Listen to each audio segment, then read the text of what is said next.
He found solace in silence. The first time he donned the white paint, it was a revelation. Not a costume, but a shedding of skin. Words, once his only tools, felt clumsy, inadequate. His debut was in a bustling park. Children, initially wary, were drawn in, a tug of war with an invisible rope.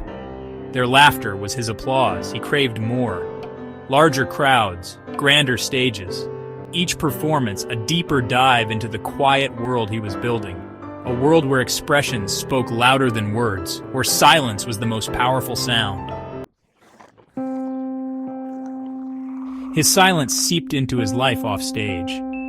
Conversations dwindled to gestures, expressions. At first a novelty. Friends amused, intrigued. He'd order coffee with a flick of his wrist, discuss the weather with a wave of his hand. It felt purer, more honest than the messy ambiguity of language. But amusement faded. Friends grew impatient. His silence, once charming, became an obstacle. They craved the comfort of words, the ease of shared sentences. He felt a pang of something. Regret? No. Vindication. Their world was loud, cluttered. His was a sanctuary of quietude. His performances grew in power. The silence, once a backdrop, became the main act. Audiences, initially entertained, now watched with a prickling unease. He'd contort his body, a puppet of unseen forces. He'd stare, eyes wide with silent terror, at something only he could see. Whispers followed him off stage. People pointed, faces a mixture of fascination and fear. He saw their apprehension, felt their unease. He reveled in it. Their fear was a testament to his power. Proof that silence could speak volumes, that it could stir something primal, unsettling. He woke one morning and realized he hadn't spoken in weeks. The silence had crept in slowly, like a fog rolling over a quiet town, until it became a part of him. Each day, he found himself less inclined to break it, to shatter the stillness with words that seemed increasingly unnecessary. His voice, a distant memory. It was as if it belonged to someone else, a relic of a past life. He wondered if he would even recognize it now, if he tried to speak.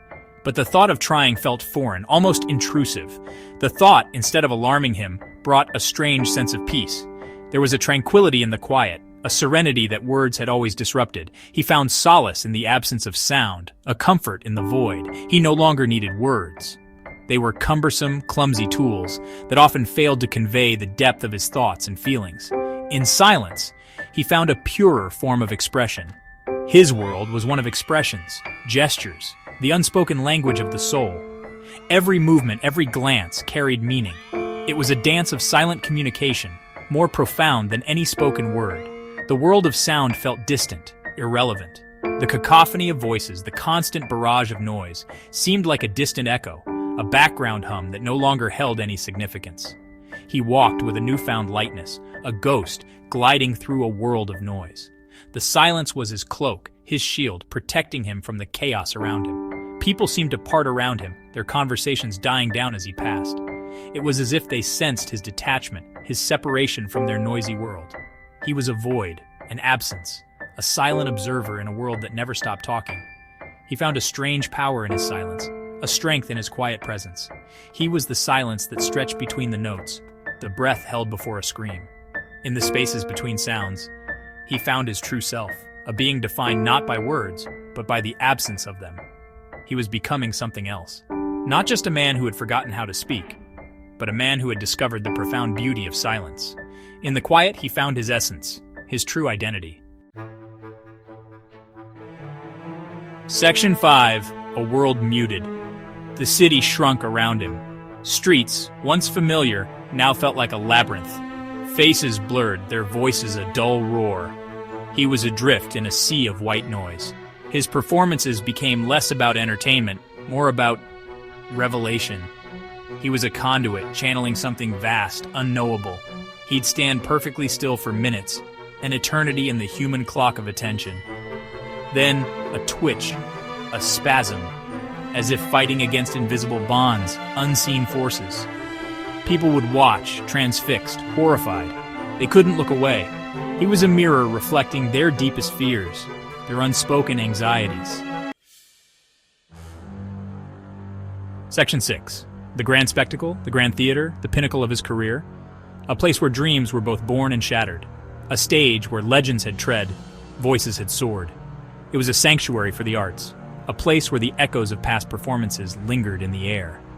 He stood backstage, a silent specter in the bustling world of performers. The anticipation was palpable, a mix of fear and excitement that coursed through his veins. No elaborate sets, no props, just a single spotlight and a silence so profound it thrummed in the air. The simplicity was haunting, yet it held a power that elaborate productions often lacked. The curtain rose, the silence deepened. It was as if the world held its breath, waiting for the first note, the first movement. He moved, not with the practiced grace of a performer, but with the jerky, unsettling movements of a marionette with tangled strings. Each step was a struggle, each gesture a battle against invisible forces. The audience was his. He felt their fear, their awe, their desperate need to understand. They were captivated, unable to look away from the spectacle unfolding before them. He was a vessel, overflowing with the silence of the universe. In that moment, he was not just a performer. He was a conduit for something greater, something beyond the tangible world. His eyes, wide and unblinking, told a story of their own. His hands, reaching out, seemed to grasp at the very fabric of reality, pulling the audience into his world. The connection was undeniable.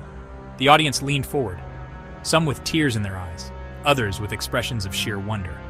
They were not just watching a performance, they were experiencing a moment of transcendence. As the final note hung in the air, he took a bow. The applause was thunderous, a testament to the power of his performance. In that moment, he knew he had achieved something extraordinary. Section 7, An Empty Stage, the final act. He stood on the precipice of something immense, terrifying. The silence was a living thing now, coiling around him, pulling him under. He surrendered to it. His body moved in ways that defied gravity, logic. He was a shadow, a whisper, a figment of their collective imagination. Then nothing. The spotlight shone on an empty stage. A single white glove lay discarded, like a shed skin. The silence stretched, unbearable, deafening. The audience sat in stunned silence. Then a wave of whispers, murmurs, rising to a crescendo of confused shouts. He was gone. Section 8, Lingering Echoes. The theater was searched thoroughly, every nook and cranny examined with meticulous care. No trapdoors, no hidden exits. The stage, once alive with performances, now stood silent and empty, a ghost of its former self. He had vanished, as if he had never been. The police investigated, baffled by the disappearance. They combed through every detail but found nothing. Some whispered of a supernatural occurrence, a ghostly presence that had spirited him away. Others spoke of curses and ancient legends. A man consumed by his own act.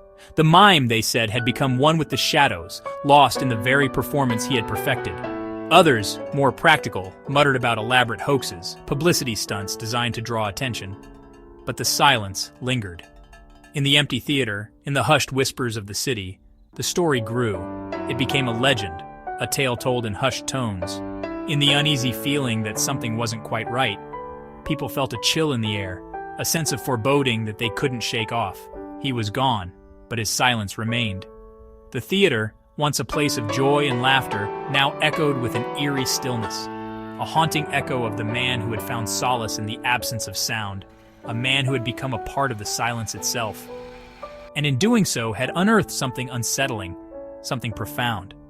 The theater stood as a monument to his disappearance, a place where reality and illusion blurred.